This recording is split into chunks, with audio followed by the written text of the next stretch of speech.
नमस्ते everyone, welcome back to my channel. आजको video सुरु गर्नुभन्दा पहिला म सबैजनालाई धेरै धेरै धन्यवाद दिन चाहन्छु, किनकि धेरै लामो प्रयासपछि हाम्रो युट्युब च्यानलमा 1000 सब्सक्राइबर पुग्न सफल भएको छ। धेरैजनाले मलाई यो च्यानल अगाडि बढाउनलाई डाइरेक्टली इन्डाइरेक्टली सपोर्ट गर्नुभयो। त्यसको लागि म मनैदेखि एकदम थ्याङ्क यू भन्न चाहन्छु।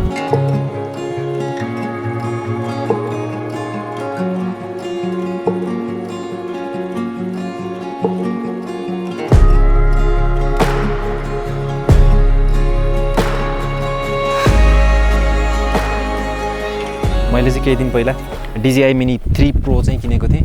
सँगै मलाई चाहिँ अर्को यो फ्लाइ मोर किट प्लसको 47 मिनटवाला किनेको छु मैले। यो 47 मिनट र अर्को 36 मिनटको पाउँदो रहेछ। 36 मिनटको चाहिँ थोरै सस्तो पर्छ। सुरुमा प्राइसको कुरा गरिदिन्छु।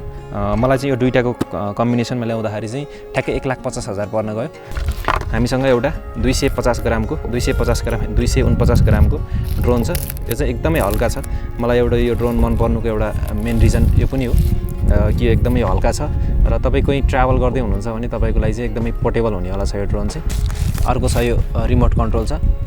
रिमोट कन्ट्रोल पनि दुई थरीको पाउँछ।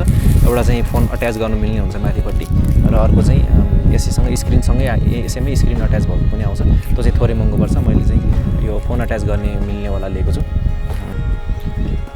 अर्को चाहिँ DJI Mini 3 Pro को फ्लाइ मोर किट प्लस भन्ने छ। यो चाहिँ के दिएको हुन्छ भनेर मैले ड्रोन राख्नको लागि एउटा यस्तो खालको एउटा ब्याट्रीहरू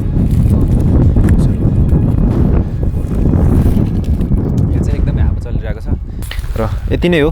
यो दुईटा भित्र आउने सामानहरू चाहिँ यति नै छ र अब चाहिँ हामीले यसलाई उडाएर हेरौँ है त।